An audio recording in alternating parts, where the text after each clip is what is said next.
Put your sweet lips a little closer to the phone. Do you know, I must buy Penny a mobile phone. Let's have a look. Sure, I saw some in here. That's definitely the one that she'll love. Let's have a look online, see if I can get it a bit cheaper. Yep, that looks quite good. Wow, what a deal. That's the one for us. So go right, let's have a look. First surname, have it all. First name, Penny. Address, number 70. Bank details. That's good, that's all there. And done. Wow, and immediate delivery.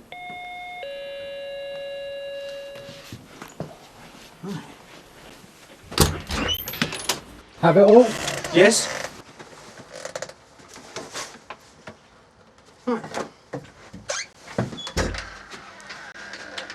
Mate, thank you for choosing Venus Mobile, a company with a feminine touch. She's going to be so pleased. Wow. One. Fantastic.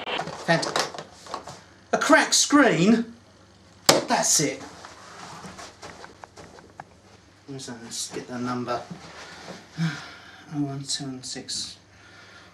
That's it. Thank you for calling Venus Mobiles. In order to connect you to the most appropriate department, please select one of the following 37 options. Options. 5. Good morning, Venus Mobiles. Can I help you? Yes, I wish to complain. Can you give me your name, please, sir? Have it all? Is that Habital of Town Lane? Yes, that's right.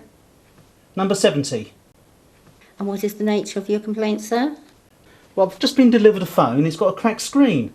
The phone will have to be returned to us in its original packing. Well, it's not good enough. I mean, I've got a phone. I've just paid... I'm sorry, but I'm not able to talk to you about this matter, as the contract is in the name of Mrs. Penny Havertall. You need to speak to Penny?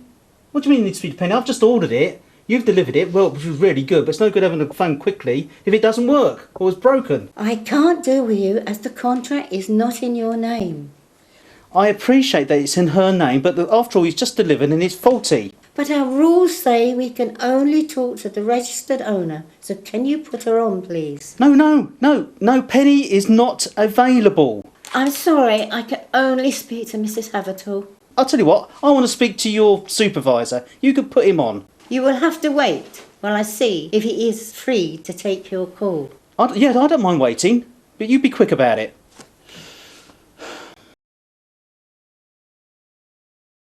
I have Mr. Havertall on the phone, who is just complaining that he's got a broken phone. I'm afraid I can't deal with him because the contract is not made out in his name, and he's insisting on speaking to someone higher up. So I'm passing him over to you. Good morning, Mr. Havertall. Hello? You're talking to Terry Locke, Head of Company Security. Jenny, from Customer Care Team, has put me in the picture. And as security is involved, I have to intervene. Well, I've just been delivered a phone. It's got a cracked screen. My understanding is that the contract is not in your name, but Mrs. Penny Havertall. Yes. We operate the countrywide gold-plated standard of security to only speak to the registered contract owner. I appreciate your security, but after all, we're not talking about money or anything. Would you please put Mrs. Penny Havertall on? OK, I'll go get Penny, if that makes it easier. Hold on, please. This is Penny Havertall. Good morning, Mrs. Havertall.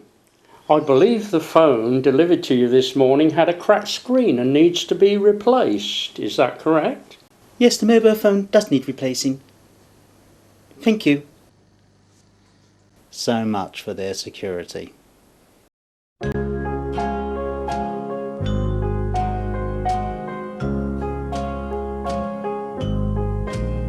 Put your sweet lips a little closer to the phone. Let's pretend that we're together all alone. I'll tell the man to turn the jukebox way down low. And you can tell your friend there with you, he'll have to go.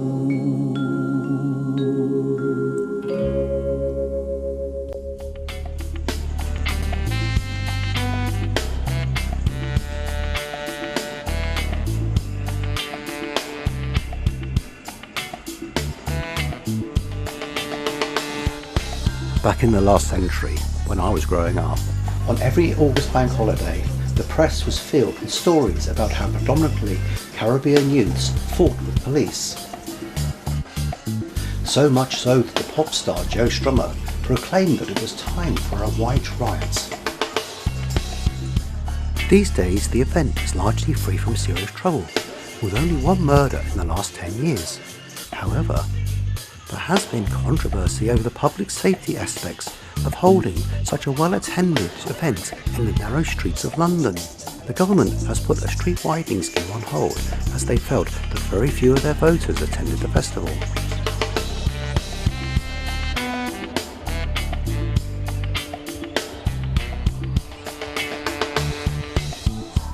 Every August, a small group of us travel up from the seaside to watch the carnival. There's endless food stalls selling Caribbean food such as goat curry and all types of patties. And on every street corner there are tins of red stripe for sale. A few West Indian fellows were selling homegrown skunk, but not being a vegetarian, I gave it a miss. Surely all the ingredients for a great day out and endless streams of scantily clad dancing girls is just the icing on the cake.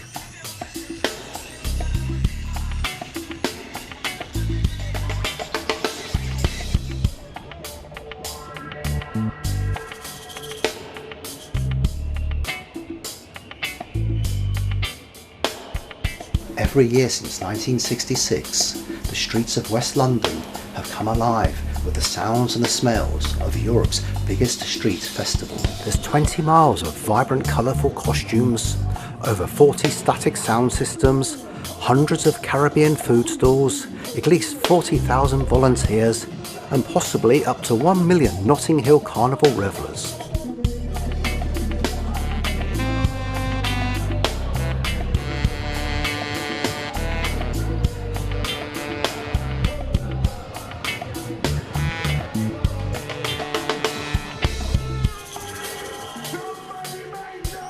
So what's the point of visiting the carnival?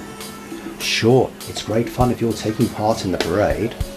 Thousands of London girls have spent probably months working on fabulous costumes that will probably be only worn once. Whereas other girls have worked on their dance moves and creating the perfect fat arse that will no doubt last them a lifetime. A lot of time, expense and effort has gone into the planning, and I'm sure this is all part of the fun.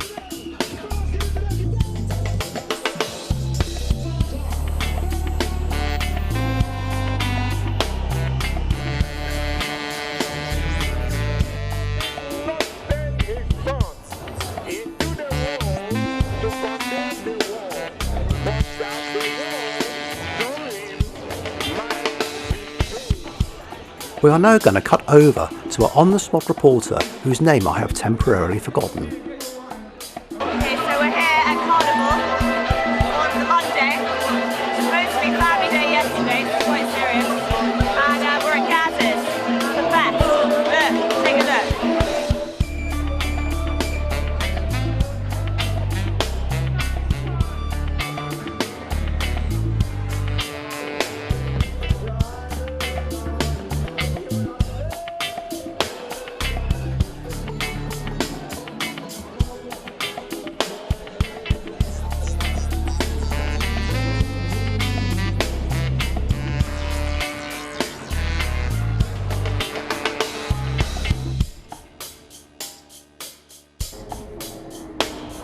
Despite the hopes of the crowd, these two failed to make an appearance.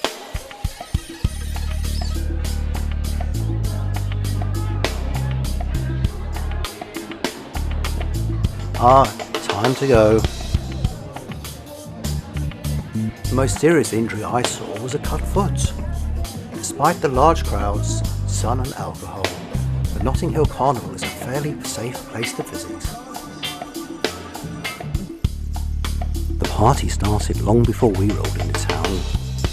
We ate, we drank, we danced. Well, we watched the girls dance. We watched a lot of girls dancing. But with happy hearts and aching feet, we felt it was time to head back to the seaside. And as we say goodbye to London, we leave the party to carry on.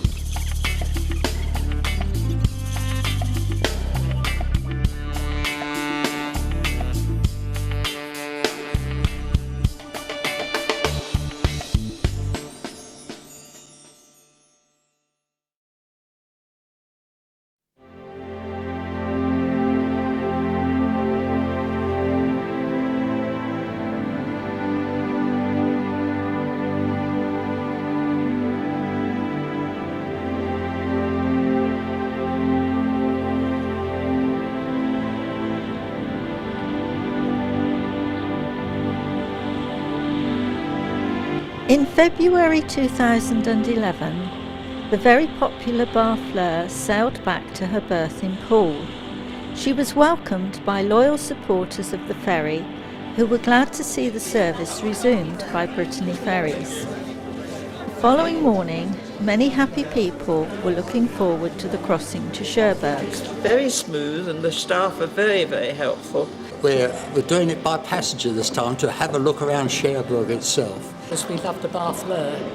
We always travel on that if possible. Such a lovely boat. And so I'm very pleased it's running, and it's a beautiful day, and I'm looking forward to a lovely gentle crossing and a good lunch. A year earlier, Brittany Ferries had announced that the Barfleur would be withdrawn from service between Poole and Cherbourg. They claimed it had been losing money for some time, and therefore it would complete its last trip from Poole in February 2010. Following her final sailing from Poole, the Barfleur was laid up in Caen.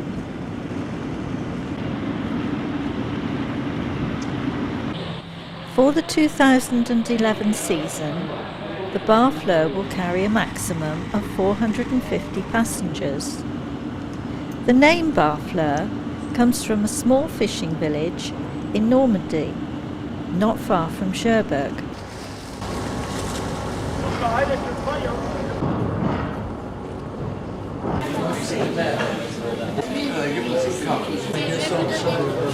People will want to be sitting around to be reading.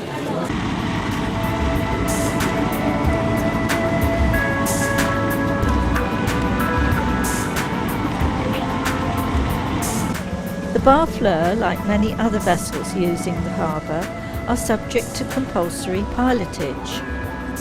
The pilot steers the boat through the narrow channels and out past the Sandbanks ferry at the mouth of the harbour at the haven.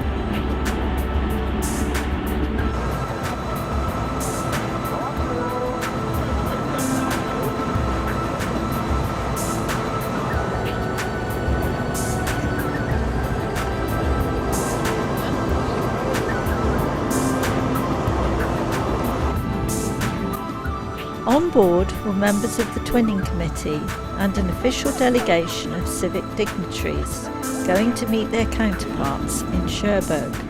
The wavy lines signify the sea, the dolphin, the king of the sea, and the three scallop shells, the emblem of St James, who's the patron saint of Paul.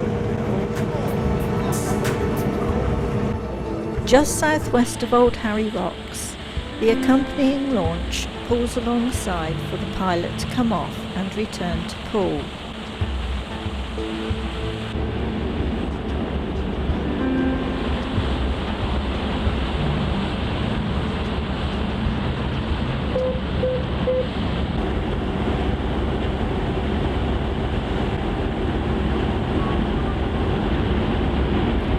Among the passengers was the chairman of Poole Tourism. Very pleased to be supporting the twinning of Cherbourg and Poole. Very important route that Brittany Ferries are now bringing back on board. And we've got to get the message across that we have to use the Barfleur or we lose her. It's very, very important that we build up the tourism relationships between the two countries. And when we get to Cherbourg a little bit later today, we've got meetings with the head of tourism in Cherbourg and with the mayor to try and cement some relationships for this season.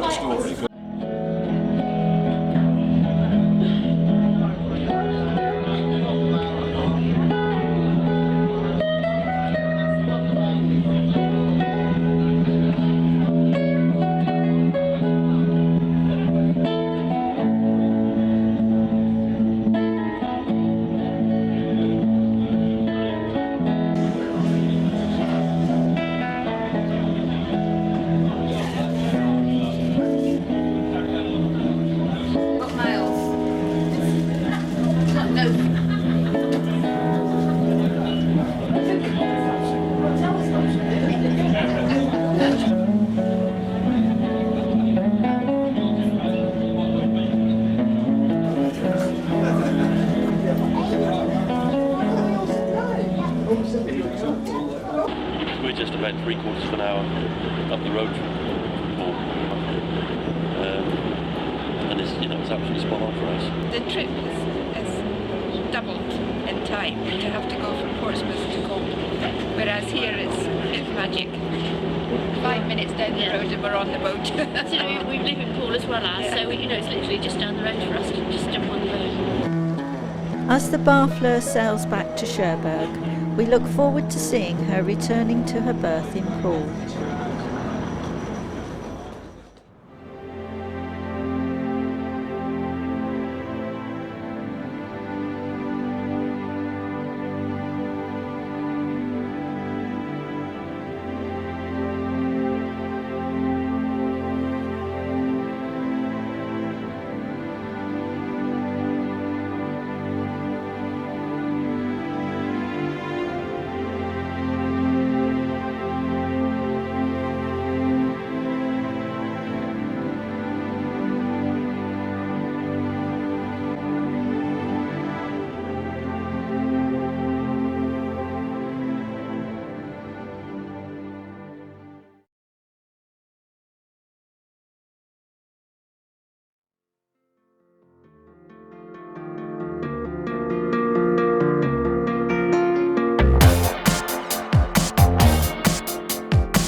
we're just looking at this old steam car here. It's really interesting, isn't it?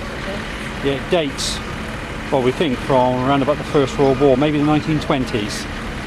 That's the old, what's that? It must be a what's that cylinder there? I wonder if it's a gas cylinder to power the steam itself, the steam engine itself, or it might be a fuel thing. Or could be steam. Yeah. Yeah, they might have converted it slightly. Instead of using oil or something, they use gas to fire it. But the cars are pretty amazing, but I guess you have to like the cars. Yeah. But pretty spectacular. But getting all the spare parts for it, you know, you got to know people in the trade or have them made up. Could make a bit of money on the side if you rent them out for weddings. There again, they have to be reliable, aren't they? They couldn't break down. But they're very fancy. Yeah.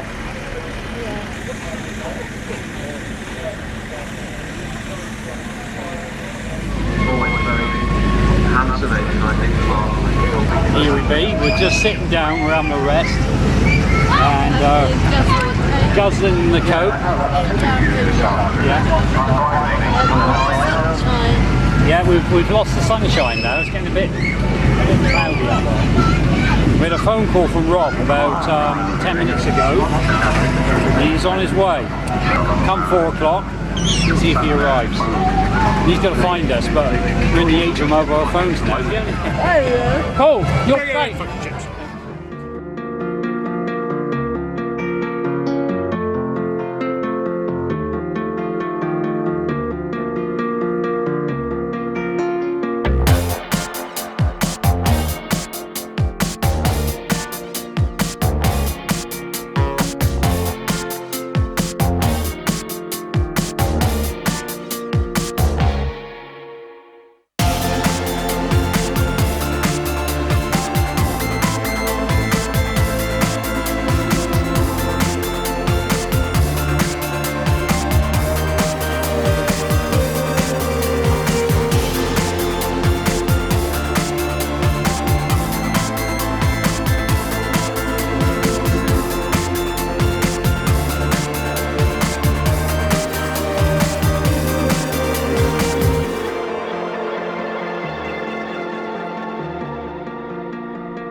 But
I saw Paul on my left hand side.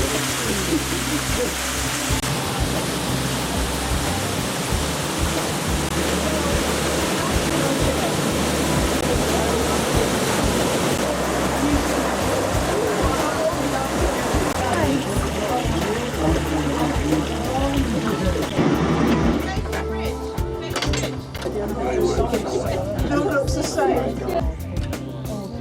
Some of them really suggest a date.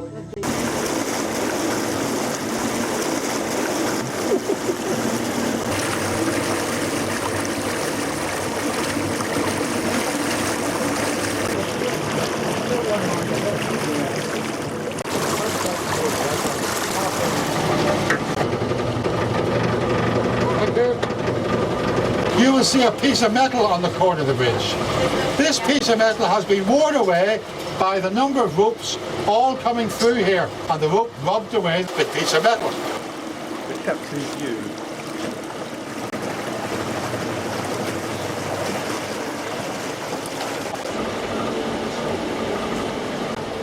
Has it got a bow thruster on the front? It has, yes. That's that little knob there. I imagine that makes navigation a lot easier, doesn't it? Somewhat, yes. Yeah.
Grand Union Canal, built very early 1800s. Quick way for getting the goodies from the Midlands down to London.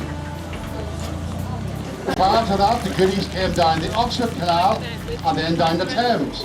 The Thames is very wiggly, hasn't a decent towpath, prone to flooding, prone to drought.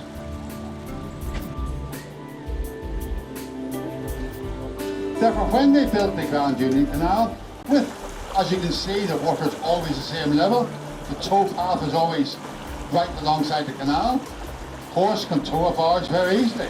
Remember, prior to this, a horse and cart could carry a ton, a canal boat pulled by one horse can carry 60 tons. We have 2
Back from the double knock. Then he didn't realise it's quite a... Cheers, enjoy that. See you here, darling.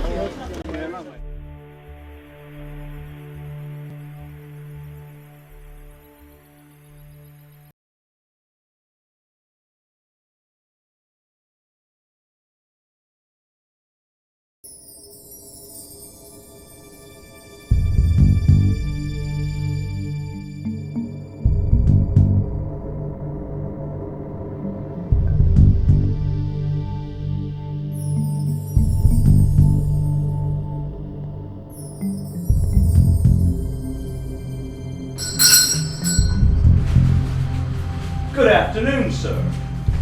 Is that clock right? Yes, sir. Western Union time. Correction every hour. My watch is run down. Look, I've got just 5 minutes to spare. Can you shave me in that time? 5 minutes, sir? Easy. Easy. Okay, go ahead.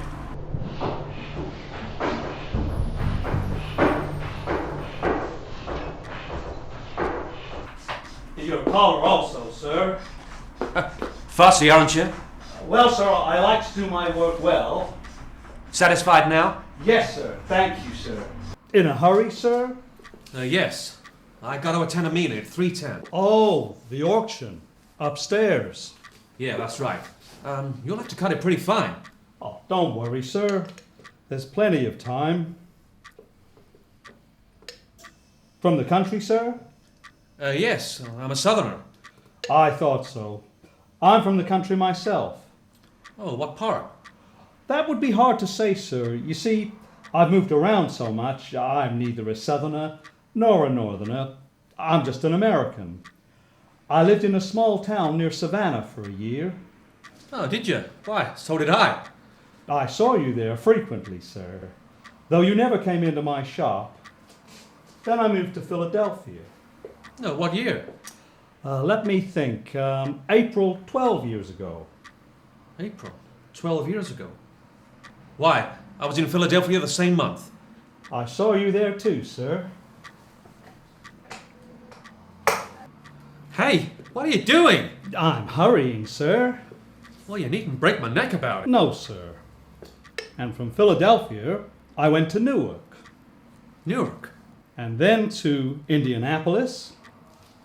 What? And Muscatine for a few months. And Chicago. And Louisville. Why? One would think you've been following me about. I've lived in every one of those places. Have you, sir? It's a small world, isn't it? And you've been a barber right along? I couldn't do anything else, sir. It's my trade. Well, it's the first time you've shaved me. Curious, isn't it? But it may be the last. Yeah, that's so. I'm leaving town right after this auction. If I may ask you, sir, where are you going? Well, I don't know. Huh? Why? You gonna follow me? Sooner or later, sir. It's going to be a long journey, isn't it? What makes you think so? There's a long journey we all take, sooner or later, A long journey. Why are you wasting time, man? Am I? Fine weather we're having, sir. Yes. Though a little more rain would be good for the crops. Yes. You know, as the young man who keeps the shoe store on the corner was saying, as I trimmed his hair this morning... Look, I don't care what he said. I just want to get shaved. Yes, sir. Yes, sir. And as the young lady who keeps the newsstand upstairs, right by the elevator, sir, she said that she had never... Look, I told you once. I don't care what your friends are saying. I've got to be at that meeting at 3:10.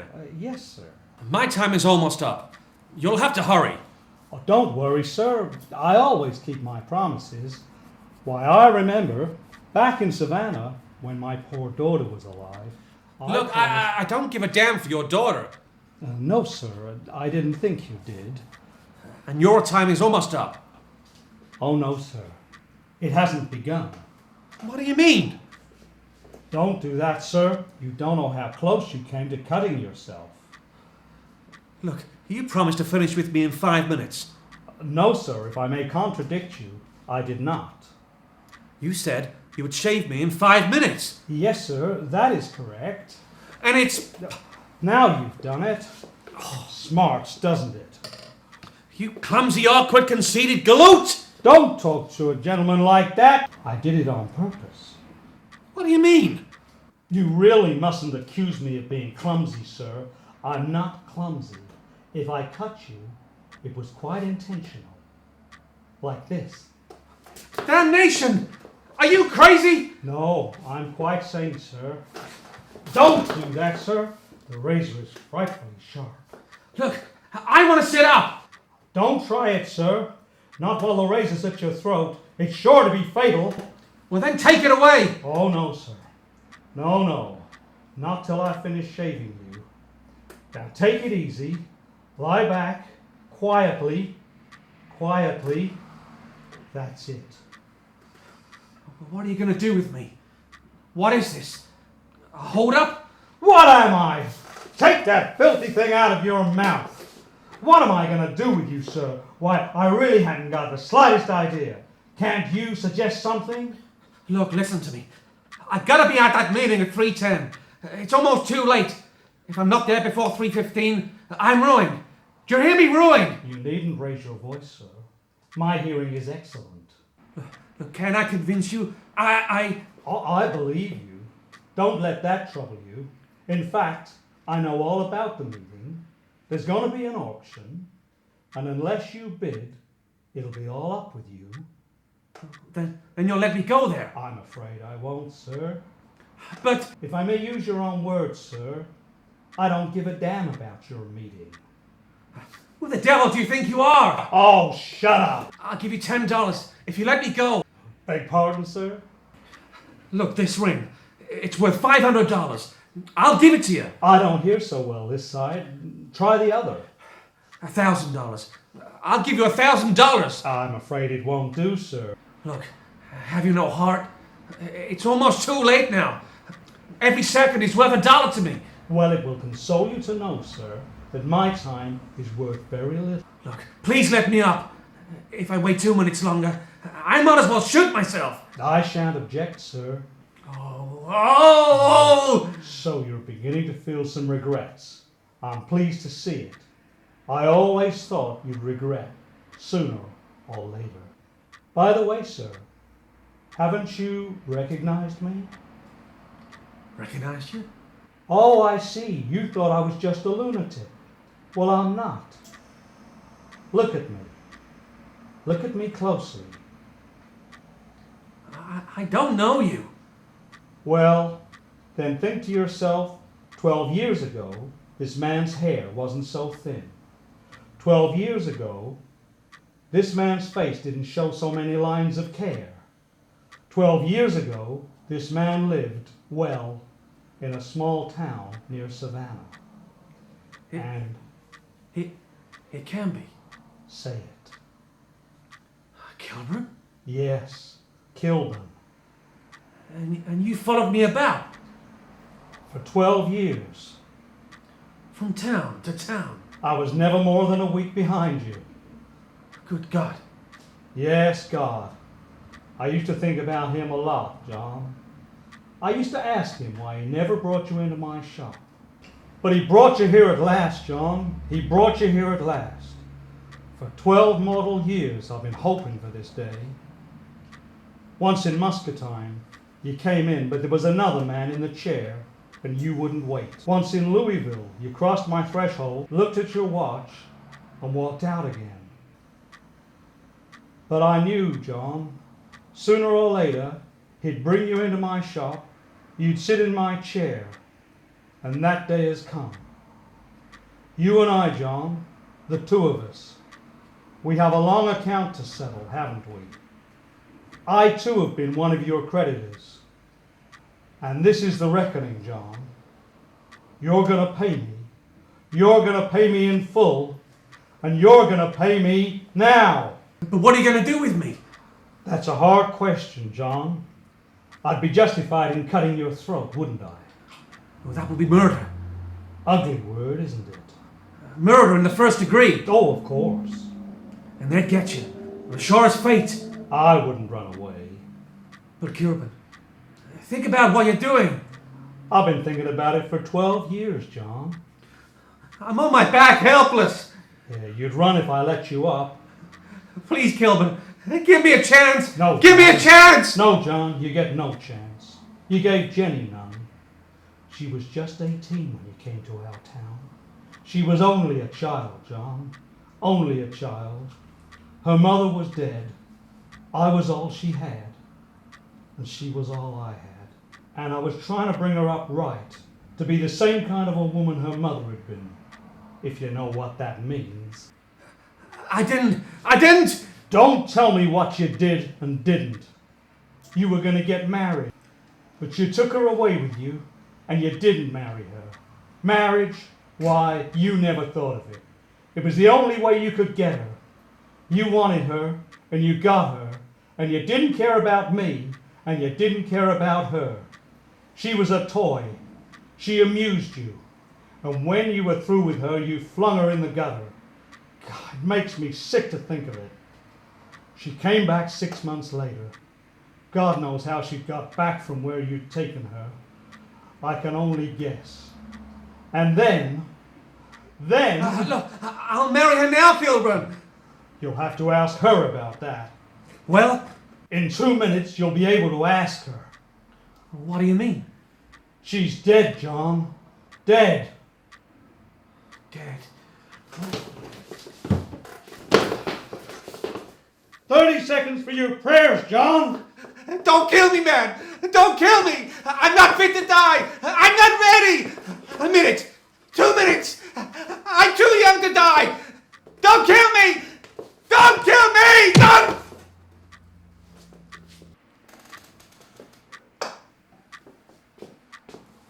So your nerve gave way, John. Your nerve gave way. Where am I? You ought to be in hell. But I guess you're still on God's good earth. You didn't kill me. No, I didn't. And you could have.